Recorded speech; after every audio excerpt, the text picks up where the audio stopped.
नमस्कार दोस्तों, मेरा नाम है विमल सिंह। बालाजी स्टडी अड्डा में आपका स्वागत है। तो हमारे अभी तक ज्योग्राफी के प्रश्न जो है वो चल रहे थे। ज्योग्राफी के प्रश्न समाप्त हो चुके हैं। आज से स्टार्ट हो रहे हैं हमारे संविधान के जो है वो प्रश्न। और संविधान के प्रश्न में हम 30-30 प्रश्न करके जो है वो सेट को देखेंगे। टोटल लगभग 150 प्रश्न हम आपको 5 सेट में कराएंगे। इससे पहले सेट नंबर 17 देखा था, यदि नहीं देखा हो साइड माई बटन पिछला वाला वीडियो आपको जो है वो मिल जाएगा। आज हम सेट नंबर 18 के अंतर्गत 30 प्रश्न जो है वो प्रैक्टिस करेंगे 1 से लेकर 30 तक। और हमारा ये टॉपिक होगा संविधान। इससे पहले हमारा हिस्ट्री जो है उस पर बेस्ड लगभग 400 क्वेश्चन हमने करा दिए और उसके बाद ज्योग्राफी पर बेस्ड 350-400 क्वेश्चन करा दिए। अब हम संविधान पर बढ़ रहे हैं। तो चलिए स्टार्ट करते हैं प्रश्न नंबर 1 से। पहला प्रश्न आपका है कि भारत की संविधान सभा किसके अनुसार गठित जो है वो की गई थी? साइमन कमीशन का प्रस्ताव, क्रिप्स मिशन, माउंटबेटन योजना या फिर कैबिनेट मिशन योजना? बताइए इनमें से कौन सा जो है वो सही होगा। आपको बताना है भारत की संविधान सभा किसके अनुसार गठित की गई। तो ऑप्शन एबीसीडी में से आंसर की बात करते हैं तो आपका ऑप्शन यहां पर डी वाला कैबिनेट मिशन योजना जो है आपका सही होगा। समय भी आपको पता होना चाहिए तो आप कहेंगे 1946। कैबिनेट मिशन आपका दिल्ली आया था 24 मार्च 1946 को। कैबिनेट मिशन अपने प्रस्ताव को इसने प्रस्तुत किया था। और 1946 में जो ब्रिटेन के प्रधानमंत्री थे जिनका नाम था क्लीमेंट एटली, ये जो है वो ब्रिटेन के प्रधानमंत्री थे। इन्होंने भारत में एक 3 सदस्यीय उच्च स्तरीय शिष्टमंडल भेजने की घोषणा जो है वो की थी।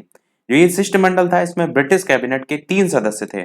और इन 3 सदस्य में जो पहला सदस्य था जिसका नाम था लॉर्ड पैथिक लॉरेंस, शॉर्ट में लिख दे रहे हैं लॉर्ड पैथिक लॉरेंस, ये भारत सचिव के रूप में था। दूसरे सदस्य की बात करते हैं तो उनका नाम था सर स्टेफोर्ड क्रिप्स, ये दूसरे थे जो कि व्यापार बोर्ड के अध्यक्ष थे। और तीसरे इसमें थे जिनका नाम था ए वी अलेक्जेंडर, तो अलेक्जेंडर के लिए ए लिख देते हैं ताकि आप समझ जाएं।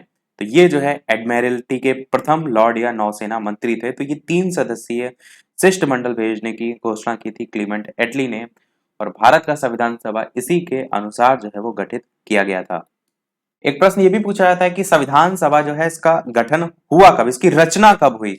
तो 1946 में ही आपकी तारीख थी 6 दिसंबर की। 6 दिसंबर 1946 में जो है आपका, अगर बात की जाए कि इसकी रचना कब हुई थी तो आप समय याद रख सकते हैं। अगला प्रश्न देखते हैं।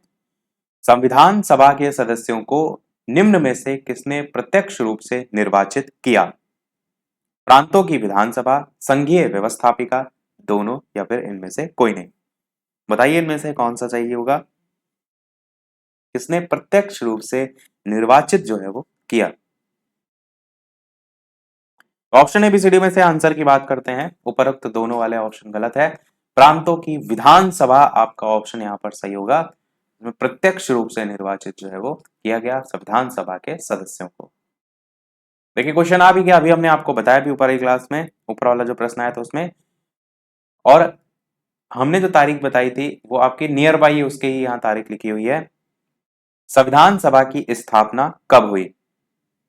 10 जून 1946, 9 दिसंबर 1946, 26 नवंबर 1949 या 26 दिसंबर 1949? बताइए इनमें से कौन सा जो है वो सही होगा।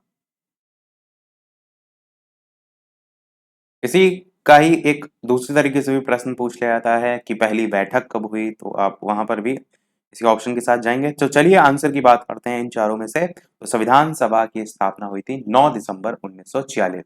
और इस चीज को हमने ऊपर बताया कि ये जो तारीख है 9 दिसंबर वाली, कहीं कहीं 6 दिसंबर भी लिखी रहती, जो हमने देखी यहाँ पर लिखी थी। तो ऑप्शन के अकॉर्डिंग आप देख लीजिएगा। वैसे 9 दिसंबर ज्यादातर देखने को मिलती है, तो इस प्रश्न के साथ आपकी बी वाला ऑप्शन के साथ याद रखिएगा। और अगर ऑप्शन बदल दे, आपको दोनों ऑप्शन नहीं दिए जाएंगे, दोनों में से एक ही दिया जाएगा, तो ऑप्शन के अकॉर्डिंग आप टिक करिएगा। अगला देखते हैं। संविधान सभा के उद्घाटन अधिवेशन की अध्यक्षता किसने की? बताइए संविधान सभा के उद्घाटन अधिवेशन की अध्यक्षता किसने की? जवाहरलाल नेहरू, बी आर अम्बेडकर, सच्चिदानंद सिन्हा या फिर राजेंद्र प्रसाद? बताइए कौन सा इनमें से सही होगा। तो आंसर की बात कर लेते हैं इन चारों में से। अस्थाई अध्यक्ष के रूप में भी उन्हीं को जाना जाता है और आंसर यहाँ पर आपका सच्चिदानंद सिन्हा जो है वो सही हो जाएगा, जिन्होंने उद्घाटन संविधान सभा का जो उद्घाटन अधिवेशन है उसकी अध्यक्षता जो है वो की। तो आपका ऑप्शन यहाँ पर सी वाला सही होगा। और संविधान सभा के अस्थाई अध्यक्ष के रूप में जो है कि इनका नाम देखने को मिलता है, इस तरीके से भी एक क्वेश्चन बनता है, तो आप याद रखिएगा सच्चिदानंद सिन्हा जी जो है इनका देखने को मिलता है। और मसौदा समिति जो है उसके यानी कि अलग अलग समितियां भी थी, उनके अध्यक्ष पूछे जाए तो मसौदा समिति के अध्यक्ष थे बाबा साहब अम्बेडकर जी। तो आंसर सी वाला सही होगा। अगले प्रश्न पर बढ़ते हैं। संविधान सभा के स्थायी अध्यक्ष कौन थे? बी आर अम्बेडकर जी, महात्मा गांधी जी, या फिर राजेंद्र प्रसाद, या फिर सच्चिदानंद सिन्हा। बताइए इनमें से कौन सा जो है वो सही होगा। पहले अस्थायी अध्यक्ष के रूप में सच्चिदानंद सिन्हा जी चुने गए थे, उसके बाद स्थायी अध्यक्ष जो है वो चुने गए थे, और यहाँ पर स्थायी ही जो है वो प्रश्न में पूछा गया है। तो आंसर की बात करते हैं इन चारों में, तो डॉक्टर राजेंद्र प्रसाद आपका ऑप्शन सी वाला जो है वो सही होगा। इन्हें जो है वो स्थायी अध्यक्ष के रूप में जो है वो चुना गया था। अगला प्रश्न देखते हैं, पूछा जाता है राजेंद्र प्रसाद वाला प्रश्न, याद रखिएगा अगला प्रश्न भी बहुत इंपॉर्टेंट है। भारतीय संविधान सभा की प्रारूप समिति के अध्यक्ष जो है वो कौन थे? डॉक्टर बी आर अम्बेडकर, जेबी कृपलानी, जवाहरलाल नेहरू, या फिर बी एन राव। बताइए इनमें से कौन सा जो है वो सही होगा। संविधान सभा की प्रारूप समिति जो है इसके अध्यक्ष जो है वो कौन थे?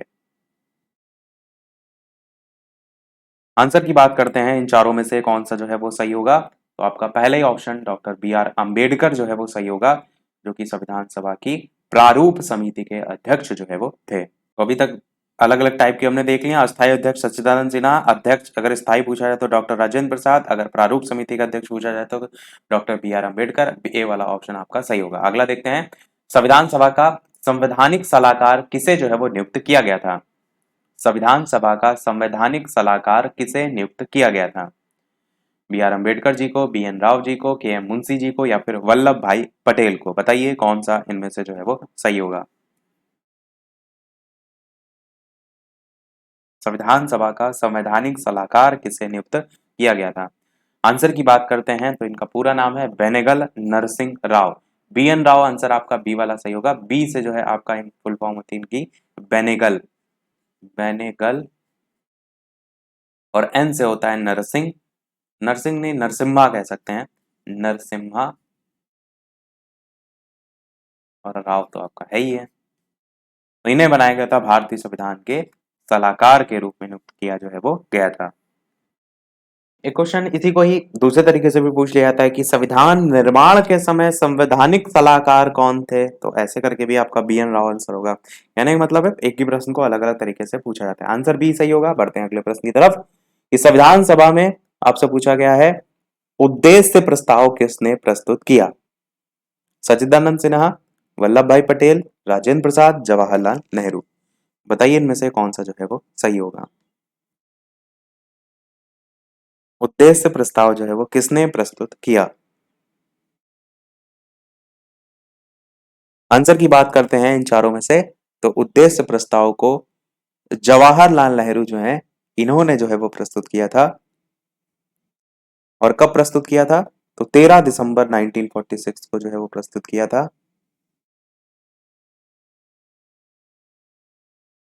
और इसमें क्या बताया गया था? तो संविधान के निर्माण के लिए क्या मार्गदर्शक सिद्धांत होंगे, वो सारी चीजें जो है इसमें बताई गई थी। अगला देखते हैं। अगला प्रश्न आपका है, भारतीय संविधान सभा ने अंतिम रूप से संविधान को कब पारित किया? 26 जनवरी 1950, 15 अगस्त 1947, 26 नवंबर 1949, 2 अक्टूबर 1950। कौन सा इनमें से सही होगा?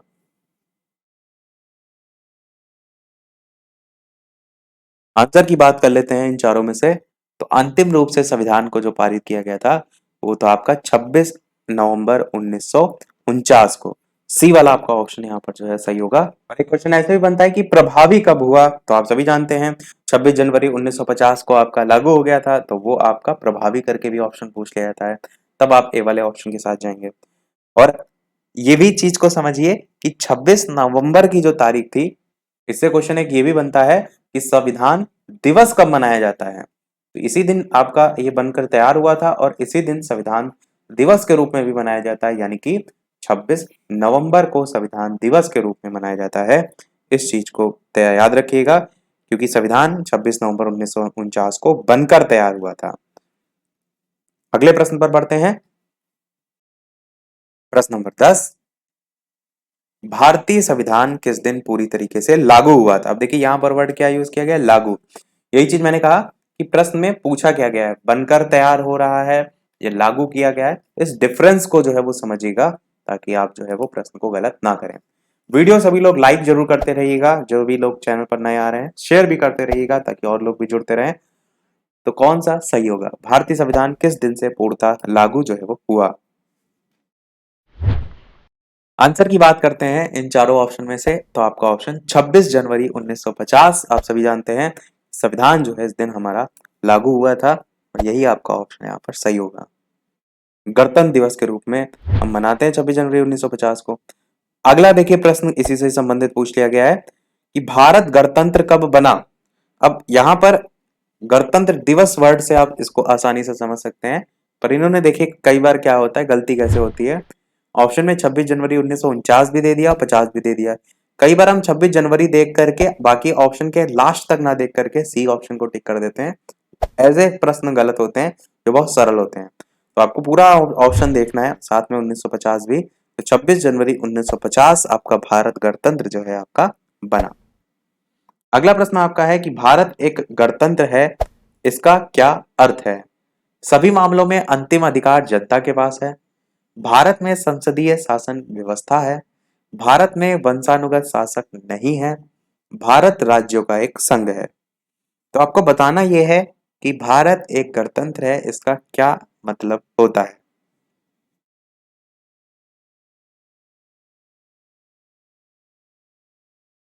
तो चलिए आंसर की बात कर लेते हैं। तो आपका ऑप्शन यहाँ पर भारत में वंशानुगत शासक नहीं है, ये जो है वो सही होगा। इसका मतलब होता है भारत एक गणतंत्र है, इसका ये अर्थ जो है वो होता है। भारत में वंशानुगत शासक का मतलब पहले जा देखते थे ना कि राजा का बेटा राजा बन रहा है, तो वो वंशानुगत वंश के परंपरा के अकॉर्डिंग जो है वो शासन, एक जो सत्ता है दूसरे में ट्रांसफर होती रहती थी। जैसे आप देखते थे ना मुगल काल कि बाबर का बेटा फिर हुमायूं आया, फिर उसका बेटा, फिर इस प्रकार से चलता रहता, तो वो वंशानुगत शासन होता था। पर भारत एक गणतंत्र है, तो ये वंशानुगत शासन इसमें नहीं है। अगला प्रश्न पूछा गया है, संविधान सभा द्वारा अंतिम रूप से पारित संविधान में कुल कितने अनुच्छेद और अनुसूचियां थीं। अंतिम रूप से पारित संविधान में कुल कितने अनुच्छेद और अनुसूचियां थीं। 395 अनुच्छेद, 8 अनुसूचियां, 395 अनुच्छेद, 10 अनुसूचियां, 375 अनुच्छेद, 7 अनुसूचियां, 444 अनुच्छेद, 12 अनुसूचियां। कौन सा इनमें से सही होगा। तो जब इसे पारित किया गया, लिखा है ना अंतिम रूप से जब पारित किया गया, तब की बात की गई है। तो आंसर की बात करते हैं, 395 अनुच्छेद थे, तो सी और डी ऑप्शन तो कट जाएगा। और अनुसूचियां जो है आपकी 8 थी, यानी कि पहला वाला ही ऑप्शन यहाँ पर जो है वो सही होगा। 395 अनुच्छेद और 8 जो है वो अनुसूचियां थी। वर्तमान में देखेंगे, और ये भी समझिए भाग भी पूछ लिए जाते हैं, तो 22 जो है वो इसमें भाग थे। अब देखिए वर्तमान की अगर बात करें तो ये 22 भाग अब 25 भाग जो है वो हो गए हैं। अनुच्छेद 395 हैं और अनुसूचियां अब 12 जो है वो हो गई हैं। अब और जो चार बची अनुसूचियां हैं, 8 के बाद 9, 10, 11, 12, इन चार अनुसूचियों से काफी क्वेश्चन आते हैं। अभी आगे क्वेश्चन आएंगे तो हम देख भी लेंगे, जिसमें जैसे क्वेश्चन कैसे बनते हैं वो मैं आपको एक तरीका भी बता देता हूँ। जैसे 9वीं अनुसूची से क्वेश्चन बन सकता है कि इसको किस संविधान संशोधन से या कब जो है इसको जोड़ा गया था। तो 1951 में पहला संविधान संशोधन अधिनियम हुआ था, जिसके द्वारा इसे जो है वो शामिल किया गया है। तो ऐसे ही 10, 11, 12, 13, 13 नहीं केवल 12 तक ये चारों ही जो है वो पूछा जाता है। बाकी आगे प्रश्न आएंगे तो साथ साथ में हम जानते हुए चलेंगे। अगला देखते हैं, भारतीय संविधान के किस भाग को उसकी आत्मा की संज्ञा जो है वो दी गई है। मूल अधिकार, प्रस्तावना, संवैधानिक उपचारों का अधिकार या फिर संशोधन प्रक्रिया। बताइए इनमें से कौन सा जो है वो सही होगा। किस भाग को उसकी आत्मा की संज्ञा जो है वो दी गई है। आंसर की बात करते हैं इन चारों में से, तो आपका ऑप्शन यहाँ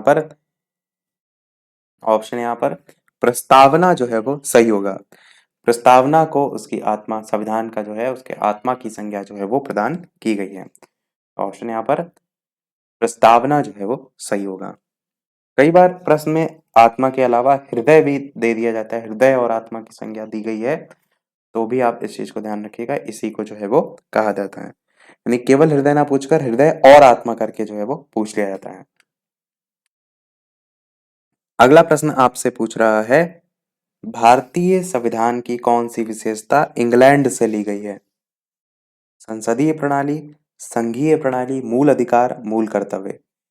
बताइए कौन सा इनमें से सही होगा?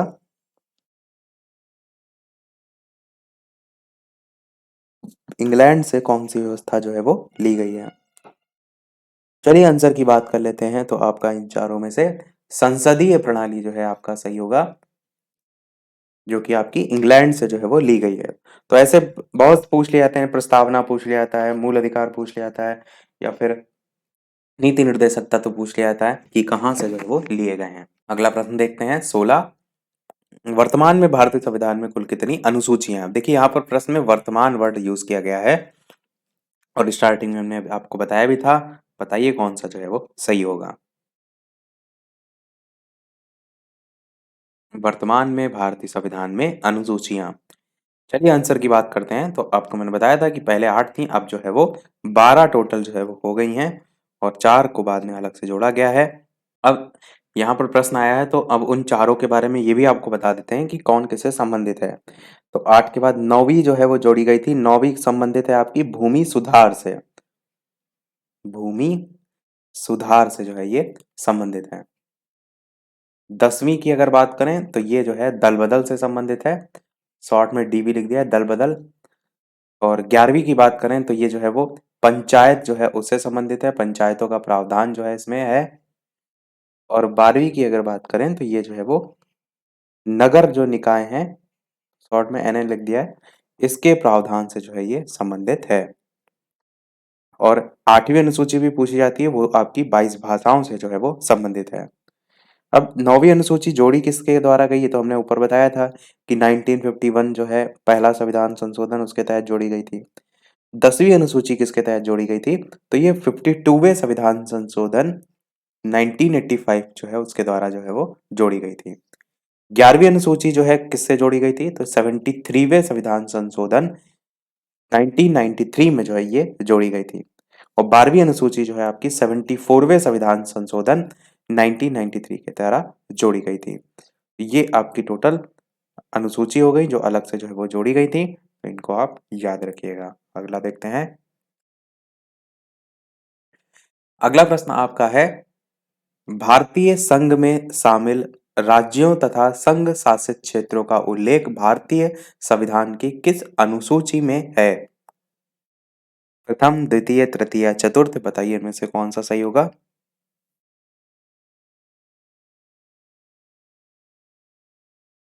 आंसर की बात करते हैं, तो आपका भारत संघ में शामिल राज्य और संघ शासित जो क्षेत्र हैं वो आपका पहली अनुसूची में उल्लेख जो है वो किया गया है, तो ये आपका जो है वो सही होगा। इसमें भारतीय संघ के जो राज्य हैं, संघ शासित प्रदेश हैं, उनका उल्लेख जो है वो पहली अनुसूची में जो है वो किया गया है। अगला प्रश्न देखते हैं। भारतीय संविधान की तीसरी अनुसूची का संबंध किससे है? बताइए कौन सा सही होगा। राज्यसभा में प्रतिनिधित्व, शपथ और प्रतिज्ञान, भाषाओं से, या फिर इनमें से कोई नहीं। तो आंसर की बात करते हैं, तो जैसे राष्ट्रपति हो गया, उपराष्ट्रपति हो गया, मंत्री हो गए, उच्चतम और उच्च न्यायालय के न्यायाधीश हो गए, इनके द्वारा पद जब ग्रहण किया जाता है ना, तो शपथ कर दिलाई जाती है। तो शपथ का उल्लेख जो है तीसरी अनुसूची में जो है वो किया गया है। तो आंसर यहाँ पर शपथ और प्रतिज्ञान जो है आपका बी वाला ऑप्शन सही होगा। अगला देखते हैं। अगला प्रश्न है आपका कि भारतीय संविधान की कौन सी अनुसूची में राजभाषाओं का उल्लेख है? किस अनुसूची में राजभाषाओं का उल्लेख है? 7वीं, 8वीं, 9वीं, 10वीं। अभी ऊपर क्वेश्चन आया भी था, वहां एक प्रश्न के एक्सप्लेनेशन में हमने बताया भी था कि इसमें जो है 22 भाषाओं का उल्लेख किया गया है, ऐसे करके हमने ऊपर बताया था।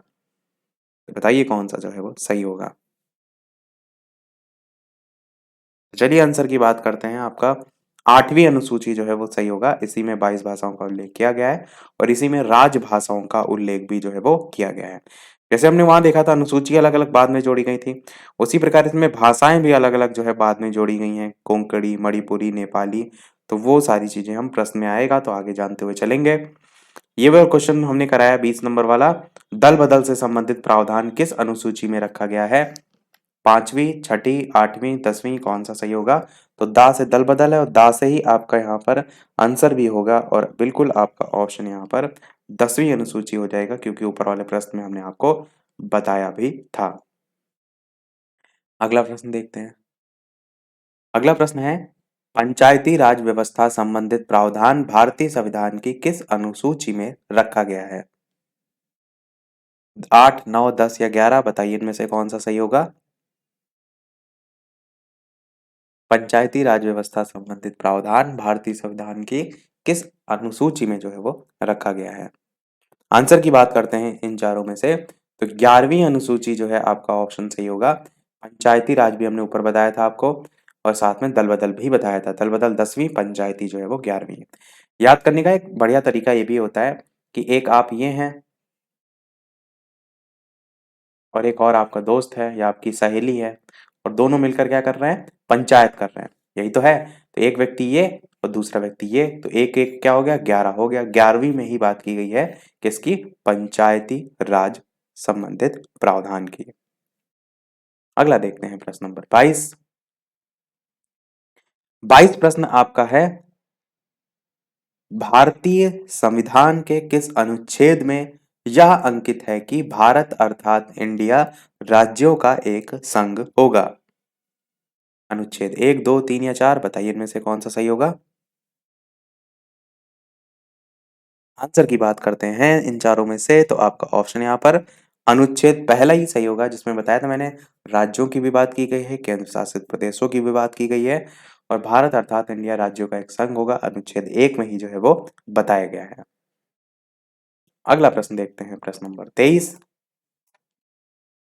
भारतीय संविधान का कौन सा अनुच्छेद है जिसमें अंतर्राष्ट्रीय शांति की बात कही गई है? 31, 36, 38, 51, बताइए कौन सा सही होगा?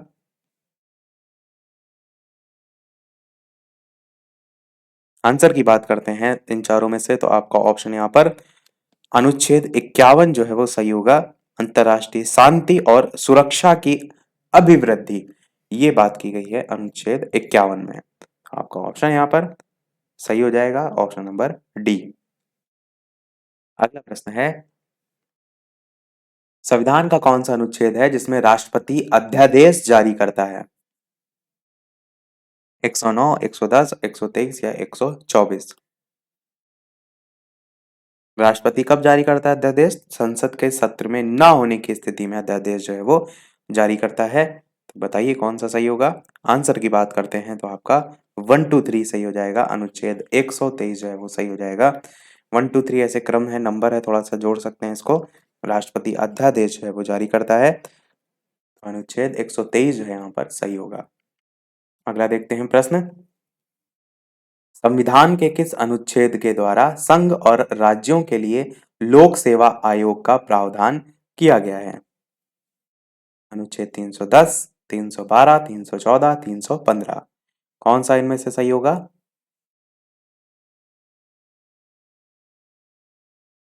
आंसर की बात करते हैं इन चारों में से, तो आपका ऑप्शन 315 जो है यहाँ पर सही होगा, जिसमें भारत और राज्यों, भारत के संघ और जो भारत के राज्य हैं उनके लिए लोक सेवा आयोग, जिसको हम कहते हैं पब्लिक सर्विस कमीशन, उसका गठन जो है वो किया गया है। तो डी वाला आपका ऑप्शन यहाँ पर सही होगा। और इसी में एक क्रम से जैसे चलते रहते हैं, तो 316 में जो है इनकी नियुक्ति और कार्यकाल की बात की गई है। 317 में इनको हटाना या निलंबित करना उसकी बात की गई है। तो ऐसे 18, 19, 20, 323 तक आपका ये पूरा चलता है। अगला प्रश्न देखते हैं, भारतीय संघ में किसी राज्य को सम्मिलित करने का अधिकार किसे है? राष्ट्रपति, संसद, प्रधानमंत्री, लोकसभा अध्यक्ष? अगर भारतीय संघ में किसी राज्य को सम्मिलित करना है तो ये अधिकार किसके पास होता है? पावर होनी चाहिए ना। तो चलिए, जब इस प्रकार की किसी कानून की बात होती है कि शामिल करना है, तो ऐसे नहीं होता है कि आपका मन आया हो गया। संसद से पारित होती है सारी चीजें, तो आपका आंसर बी वाला सही होगा। सम्मिलित करने का अधिकार संसद के पास जो है वो होता है। अगला प्रश्न, 1953 में राज्य पुनर्गठन आयोग के अध्यक्ष कौन थे? आपका ये क्वेश्चन बहुत ज्यादा रिपीट होता है। वैसे क्वेश्चन तो सारे इंपॉर्टेंट थे अभी तक, पर ये बहुत बार पूछ लिया जाता है कि राज्य पुनर्गठन आयोग का सन क्या था, उसके अध्यक्ष कौन थे। तो न्यायमूर्ति फजल अली, वल्लभ भाई पटेल, बी आर अम्बेडकर, के एम मुंशी, बताइए कौन सा सही होगा। तो आंसर की बात करते हैं इन चारों में से, तो आपका ऑप्शन पहला वाला ही यहाँ पर, यानी कि न्यायमूर्ति फजल अली जो है वो सही होगा। इनकी अध्यक्षता में ही पहला राज्य पुनर्गठन आयोग जो है इसका गठन किया गया था। इस आयोग के 3 सदस्य थे, न्यायमूर्ति फजल अली, हृदयनाथ कुंजरू और के एम पडिक्कर। 3 नाम थे। एक बार फिर से मैं लिख देता हूँ। इस आयोग के 3 सदस्य थे। पहला जो था उनका न्याय था, नाम था न्यायमूर्ति फजल अली, तो एफ ए फजल अली। दूसरा जो नाम था वो था आपका हृदयनाथ यानी एच, और कुंजरू यानी कि के, हृदयनाथ कुंजरू। और तीसरा नंबर था आपका, जिनका नाम था के एम पडिक्कर। ये जो है आप नाम याद रख सकते हैं इस आयोग के 3 सदस्यों का। अगला प्रश्न बहुत अच्छा है, ये भी बहुत पूछा जाता है। भाषाई आधार पर राज्यों का पुनर्गठन कब किया गया? 1947, 1952, 1953, 1956, कौन सा सही होगा? तो चलिए आंसर की बात करते हैं। तो आपका आंसर यहाँ पर, राज्य पुनर्गठन अधिनियम जो था वो 1956 था। और अगर आपसे ये कहा जाए कि राज्य का गठन, देखिए पहले तो आपको ये पता होना चाहिए राज्य कौन सा था भाषाई आधार पर, तो वो था आपका आंध्र प्रदेश। अब आंध्र प्रदेश के गठन की केवल बात होती है तो हम कहते हैं 1953। पर अगर बात होती है भाषाई आधार पर, तब हम 1956 वाले ऑप्शन के साथ जाते हैं। कारण क्या है? क्योंकि राज्य पुनर्गठन जो अधिनियम था वो 1956 था, तो राज्यों का पुनर्गठन 1956 में किया गया था भाषाई आधार पर केवल अगर गठन की बात होती है तो हम 1953 भी ऑप्शन में देखते हैं। तो ये दोनों में डिफरेंस है। तो आंसर यहाँ 1956 वाले ऑप्शन के साथ हम जा रहे हैं, क्योंकि प्रश्न में भाषाई आधार पर पूछा गया है। और आप डिफरेंस को जो है वो याद रखिएगा। सेकंड लास्ट प्रश्न है, भाषाई आधार पर गठित भारत का पहला राज्य कौन सा है? हरियाणा, केरल, तमिलनाडु या आंध्र प्रदेश? तो ऊपर वाले प्रश्न में ही हमने बता दिया, तो किसी का भी प्रश्न ये गलत नहीं होगा। चलिए आंसर की बात करते हैं, तो आंध्र प्रदेश ही आपका जो है वो सही हो जाएगा। अगला और इस वीडियो का लास्ट प्रश्न देखते हैं। इसके बाद एक प्रश्न हम आपसे ही पूछेंगे। जो भी चैनल पर नए हो सब्सक्राइब करके अवश्य जुड़ जाइएगा, और वीडियो लाइक भी सभी अवश्य करते रहिएगा, शेयर भी अवश्य करते रहिएगा। इसी प्रकार अच्छे अच्छे प्रश्न हम प्रैक्टिस जो है वो करते रहें। तो लास्ट प्रश्न आपसे पूछा गया है, पौंडीचेरी को किस वर्ष भारतीय संघ में शामिल किया गया? 1956, 1959, 1955, 1958, कौन सा इनमें से सही होगा? चलिए आंसर की बात करते हैं। तो आपका ऑप्शन यहाँ पर 1959 बी वाला ऑप्शन जो है वो सही होगा। पांडिचेरी को जो है इसमें भारतीय संघ में शामिल किया गया था। वैसे हम इस प्रश्न के ऑप्शन को 1959 की जगह 1962 कर जो है वो कर देते हैं। क्यों? क्योंकि एक संविधान संशोधन था आपका, 14वां 14वां संविधान संशोधन जो है वो था, जिसके द्वारा आप कहेंगे कि जो पांडिचेरी है इसको भारतीय संघ में जो है वो शामिल किया गया था। वैसे ऑप्शन दे नहीं रखा था, उसके नियर बाई यही दे रखा था, तो इससे अच्छा डायरेक्ट 1962 ही जो है वो याद रखिए। तो ये आपका ऑप्शन यहाँ पर 1962 जो है वो सही होगा।